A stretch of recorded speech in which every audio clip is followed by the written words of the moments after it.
Hello everyone, this is part 1 of What If Naruto Got Rid of the Kyuubi. This story is made by Maverick9871, and I hope you guys enjoy this video and to like, to subscribe, to share, and check out the playlist, to see more comment down below. Now let's start the intro. They call me a god. They call me a god. They call me a god. Join my membership, the perks are great. It's in the description. Be sure to like and subscribe, it gives me more motivation. Enjoy. Naruto awoke in his apartment and looked around, noticing it was around 3 a.m. and got up and went to the bathroom to look at himself in the mirror. He smiled as he looked at the face of his 7-year-old self. He then looked down at his hand and saw a gold locket that brought a tear to his eye, and he slowly put it around his neck and said, "For you I promise to be worthy, even if I am alone forever," as he walked back into his living room.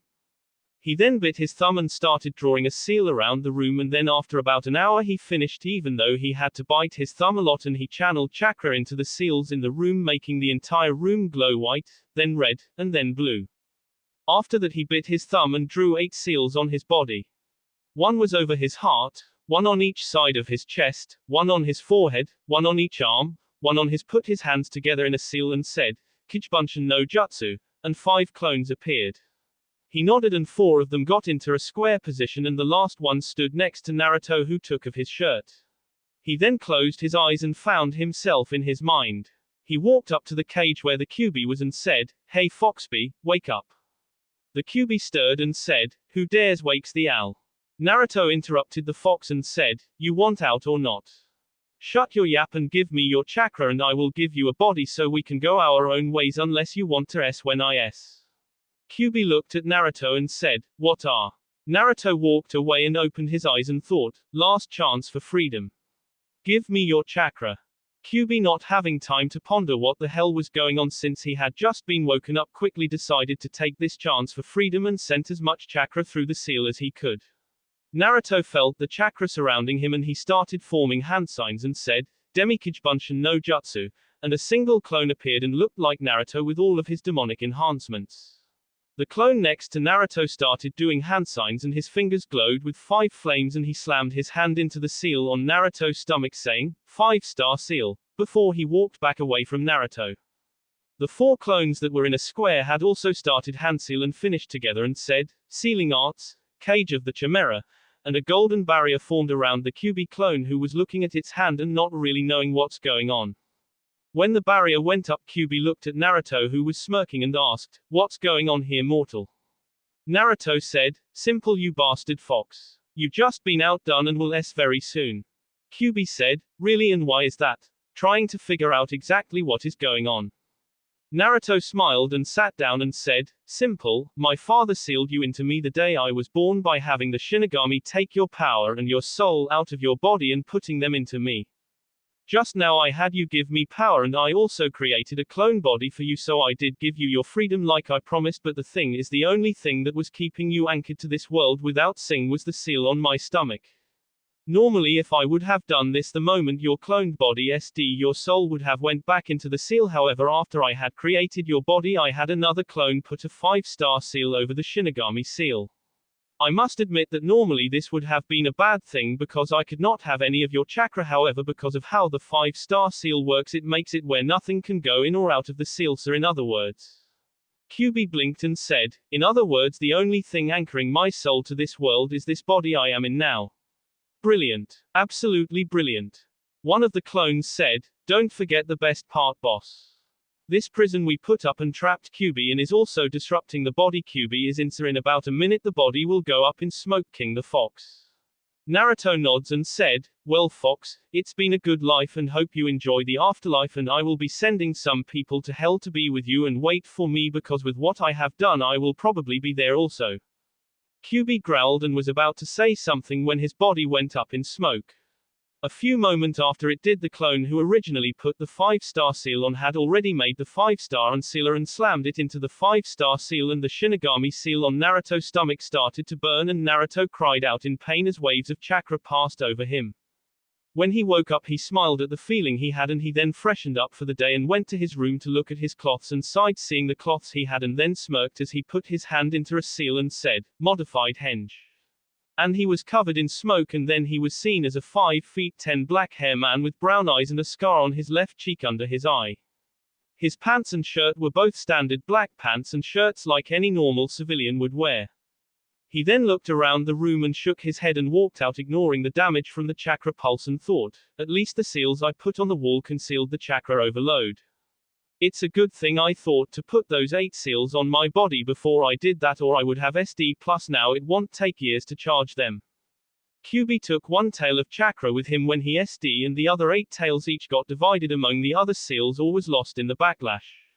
I got the Genesis of Rebirth seal on my forehead. The one on my heart is directly related as an emergency chakra flush in case I ever fight another Hyuga like I did Neji who closes my chakra ports. The 2 on my legs and arms are used for body enhancements to make my limbs able to go even longer in a fight so I don't have to draw on my chakra all the time to increase the speed and it will do it automatically if I channel chakra into the chakra holes in a Satian way and the 2 on my chest are to feed my healing abilities for my main body since I don't know what effect this little stunt will pull on them. Speaking of, Naruto stopped and pulled out a kunai and cut his finger and looked at it and whistled and thought, well it looks like Jiraiya was right, the bastard fox was sping off my mother's bloodline, well, it's time to start with my changes. Naruto in his new look walked toward the Hokage office and soon made it to the lobby and walked up to the secretary and said, excuse me miss but I wish to make an appointment with the Hokage. The secretary asked, what do you need to see him about Mr. Naruto said, sorry, my name is Maelstrom, I was hoping to talk to him about something I heard a boy named Naruto mention. The secretary sighed and asked, what did he do this time? Saying he with disgust. The third who had just come out to ask for some coffee had heard the man and the secretary and he said, it's alright Mrs. Barno, I can see him, could you put on a pot of coffee? I am having a little trouble starting this morning. Mrs. Barno nods and walks down the hall to start some coffee and the third sighed and said, I'm sorry about that but you said you had something you wanted to talk to me about that you heard Naruto mention. Maelstrom nods and said, yes, I had met him yesterday and we talked a few moments on the bench near the old academy swing and he was telling me how he wanted to be Hokage and all that and he told me how he would find a way to beat you and also beat that trouble with paperwork you're always G-sping about. The third chuckled and said, that does sound like him, come on into my office so you can sit down and tell me why are you wearing a henge, as he stood in the doorway. Maelstrom said, sure no problem. The truth is I always wear a henge these days ever since it happened. As he walked in with his hands flat out showing he had nothing to conceal and the third watched him as he closed the door. The third soon took a seat and asked, so tell me about yourself and why you're here in the henge. Maelstrom said, well my real name is not Maelstrom as you probably guessed and as you can tell I am not trying to hide the fact I am in a henge or anything by the amount of chakra I am pouring out. In fact it makes it easier to be around people when they know I am. Now I am originally a surviving ninja of 2 different villages. The third seed his eyebrow and said, really, which ones? Maelstrom said, well, that's where it gets complicated. Do you know the final order of the Razenkage before Whirlpool was destroyed? The third seemed to stiffen for a moment more alert and said, perhaps, why? Maelstrom said, well as you most likely know then the Kyuubi Razenkage final order was for her people to spread to the 4 corners of the elemental nation and to live and survive and maybe after the war was over there might be enough survivors to return Whirlpool back to its final glory. Sadly I have no idea where any of the survivors of the nation are. In fact I never actually met the Razenkage since my mother was a ninja of Whirlpool and my father was from another nation. It was some sort of political arrangement. The third shook his head and said, I understand and thus that makes you a legal resident of both villages even now with Whirlpool gone you're still a Whirlpool ninja. So what was the other village? Maelstrom sighed and said, well that I honestly don't know. The third blinked and asked, what do you mean? Maelstrom said, my mother SD during labor and my father SD stopping something that was attacking our village. A trusted friend of my parents took me and raised me and told me about them and then gave me a scroll my mother had made for me but he would never tell me what my father's village was and so I don't know. Only reason I am even ranked as a ninja is because I have freelanced in rain, snow, and a few other small nations just to get by since it happened. The third asked, what is this it you keep talking about and what's with the henge? Maelstrom looked down and sat a moment and said, well, the it I was talking about was my wife was med and my son was KPED, and when I went to rescue him he was KED in front of me. The reason I wear this henge is because with what I did to those men for what they did to my family I could never stand to look at myself in the mirror again, so I walk around the world now just traveling, learning and writing. The third was moved by the man's confession and he could understand the henge. It's one of the reasons shinobi hardly ever keep mirrors in their home after they get so old. His ears perked up and asked, writing. Maelstrom chuckled and said, well, unpublished so far. In fact, that what I was combing through Konoha for in the first place. The third asked, really, what's that? Maelstrom said, well, I have an entire series that I have wrote, and I was planning on asking Jiraiya of the Sannin to see if he might give me a reference with his publisher, and since this is where he is from I thought I might get a lead on him and also maybe something to pick up a little cash like a part-time or an easy fix job, and that's what brought me here today. The third said, so Naruto told you that I might be able to get you a job? Maelstrom chuckled and said, no, in fact you got it all wrong. I actually have something I think would be very valuable to you from what I heard from Naruto. The third raised an eyebrow and asked, what would that be? Maelstrom said, a way to do your paperwork faster, with a smile on his face. The third got wide-eyed for a moment before he hid it and said, perhaps, but what makes you so sure you can do that? Maelstrom said, in my travels I have heard all kinds of little tidbits as I try and learn, like little training quirks or recipes or the best place to go fishing and things like that. One of those things was a jutsu that is actually native to your village, but everyone always thinks of it as a fighting jutsu and never thought of the civilian applications like paperwork. So this is what I am offering. Since I got a lead on where Jiraiya might be, I am planning on leaving Konoha today, but I can clue you in on this jutsu for $5,000. The third chopped a minute and said, that's a bit much for a jutsu that you claim is from Konoha, which I most likely know. Maelstrom said, yes, but the fact is that you have been Hokage for how many years doing paperwork and never thought of it means that you are just like others that I mentioned, never thinking of the civilian use of this jutsu. You know over 1,000 jutsu and you could try them all on your paperwork, resulting in more after you burned, soaked, and mudsed them, or I can sell this jutsu to you and you can start spending more time relaxing. You're not as young as you used to be. The third sighed and shook his head. He knew this man was right and said, very well, if you can show me and I test it I will pay you. Maelstrom said, very well. I trust you, so here is the big secret. What is the side effect of Kyuubi? The third said, besides dividing up the chakra of the user evenly. None that I know. Maelstrom smirked and said, created one and have it read a mission scroll and then have it dispelled to humor me. The third looked confused and said, very well, and he created a Kyuubi and it did the paperwork of one mission and dispelled, and Maelstrom asked, what was the mission rank? The third said, D rank, it was to capture Tor. What the hell, as he picked up the scroll and read it. Maelstrom said, when a Kyuubi is dispelled all information it learns is transferred back to the original. If you use more than one at a time, have them dispel singly though so you don't pass out from information overload. The third nods and said, I can't believe it, it has been here the whole time. So a deal's a deal. Here is a payment receipt. Just have my secretary pay you and thank you. Maelstrom nods and said, I will see you around next time I'm in the area, and tell Naruto thanks for the heads up, as he walked out to the secretary desk. The secretary looked up and said, how can I help you, agent sir? Maelstrom handed her the paper and she nods and began getting the money, and he said, the Hokage just asked me to have you cash this. It turns out that the information I gave him about what I heard was more than enough, that he is thinking about having every paper pusher in this village visit a Biki to find out how many are pushing his law. Something about him being too lenient in the past, with a smile on his face as the woman lost count and paled. After she finally got done she asked in a stutter, will there be anything else? Maelstrom looked toward the window, leaking a small key directly at the woman so that no one else would feel it, and said, a storm is approaching Konoha in the future. The sins of those who have drawn the blood of an innocent child who should be a hero through direct and indirect action will come back to haunt them, and Konoha will lose more than they did when Kyuubi attacked. It won't be lives that are lost, but families will be broken forever, and the children shall forever hate their parents when they learn the real truth. Pass it along, as he walked away, leaving a scared secretary. Once Maelstrom made it outside, he knew where he needed to go, and he quickly made his way across town and found the wolf claw weapon shop. Back in the Hokage office, the secretary thought about what she just heard and asked herself, would the children really tell us we're wrong? Once Maelstrom made it inside the store, he saw a man sitting behind the counter.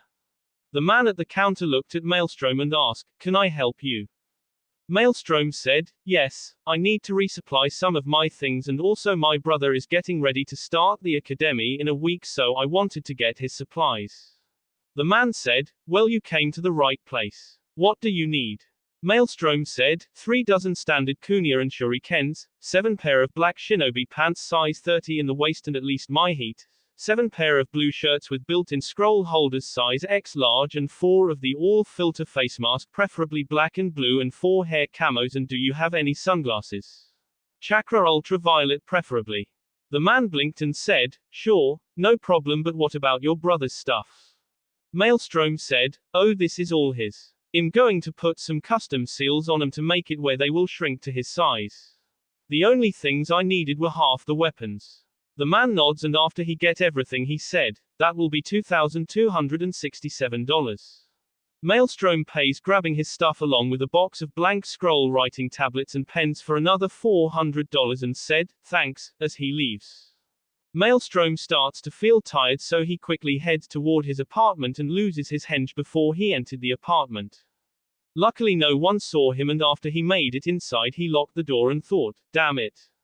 Even though I was using 4 times the amount of chakra that technique requires, it drained me in under 3 hours. I need to increase my chakra reserves, and fast. I now have an idea about how much of Kyuubi overall chakra I lost, 6 taels worth. Each of those seals are equal to exactly whatever my boss max is, so I only have about Haichun and chakra reserves now. At least I don't have to deal with the bastard anymore, and that's what's important to me. I hope." As a grim expression crossed his face as he passed out, leaning against his door. When Naruto awoke, he looked around and saw how he fell asleep, and he slowly got up and felt his body groan as it was not meant to lean over a box of clothing that he had got at the weapon shop. He went to fix him something to eat and saw that he did not have anything other than a single cup of ramen, and he shook his head and began to cook it and soon ate it before he went back to where he was at before and grabbed the cloths and set them down on the table and started to draw seals on them with his blood, and after about 2 hours he finished having activated them. He then went and started drawing a set of seals on his body beside the one on his heart, making him have 3 seals on his left side in a triangle. He then slowly starts a chain of hand seals and feels his body draining, and he finishes and sends the chakra into the seal he just drew, gritting his teeth until the pain washed over him and he sighed as he fell to the floor, breathing heavy. Naruto picked himself up, walked over to his table and picked up a piece of trash paper from a ramen cup and held it in the palm of his hand, and he tried using his chakra to make it float in the air, but it soon blew too high and floated back down. Sitting down a moment, he thought and then smirked as he grabbed his new cloths and put them on, using the sunglasses to hide his eyes and the hair rag to conceal his hair, making it harder to identify him since his whiskers. Wait a minute, do I still have those? As he ran back into the bathroom and looked and was wide-eyed and smiled as they were actually gone. He then pulled the shirt up and looked and noticed that no matter what, no sign of the Shinigami seal was on him. Dropping his shirt down, he then put on the mask and soon put his new cloths and supplies in his secret storage compartment the Hokage had installed for him. Taking a single kunai, he then left his apartment after locking it and headed toward the one place he knew nobody would go, aka the Forest of Death. 30 minutes later, Naruto was in the Forest of Death, having climbed Anko's favorite eating tree and jumping over the wall. Once he made it over, he then broke the seal on his right arm by sending chakra into it and put his hands together and said, "Kichibunshin no Jutsu," and a puff of smoke appeared and the upper part of his body appeared before it was destroyed, and Naruto thought, "You got to be sting me." Seeing no other way around it, he pulled out a kunai and ran toward a tree and soon made it 4 steps before he fell off. Naruto groaned as he hit the ground and then got up to do it again. He continued this on into the afternoon and evening and finally passed out. When he woke up, he saw it was night time and he looked at the wall and realized something. Until he was able to do this exercise, he could not get out since all the trees inside the forest are bigger than the ones outside, so he can't climb a simple limb. It was at this moment his stomach growled and he sighed, but did not put him down. He slowly started toward the right, keeping the wall to his right, and after about an hour he came across a river that was coming into the forest. Naruto walked up to it and thought, this is one time the old pervert taught me this jutsu. It's an E-rank raten jutsu for camping from cloud, as he did 3 hand signs and held the last one as he put his hand in the water and said, electric fishing no jutsu. And a shockwave of water shot out of his hand and fish started to float to the surface, barely moving, and Naruto grabbed a couple before walking away a little and putting them down on a log and started to clean them before he used his kunya to cut a hole in the log and then stuffed some leaves in it and started to do some more hand signs and said, Flammestarter. And blew a small 2-inch flame that caught the leaves and wood on fire and soon turned into a small fire thanks to adding more leaves, and Naruto was able to get it hot enough to roast his 3 fish he had caught. After that he decided to try one more time the tree climbing exercise but on the wall to get out. Naruto got ready and closed his eyes and ran with all his might. He hit the wall at full speed and started up the side of it. He noticed that he was making it but started to lose control, and as he neared the top he felt his control slip and he made a lunge at the top and latched his hand on the bar at the top, causing himself to swing a little as it felt his shoulder was being pulled apart. He managed to grab with his other arm onto the bar and slowly pulled himself up on top of and over the wall, only to fall 30 feet below and land on his knees. Gritting his teeth, he slowly got up on his feet and walked back toward his apartment. When he got home he showered and went to bed. That will be all for this video. Be sure to like, subscribe, share, and comment down below for more videos. Goodbye.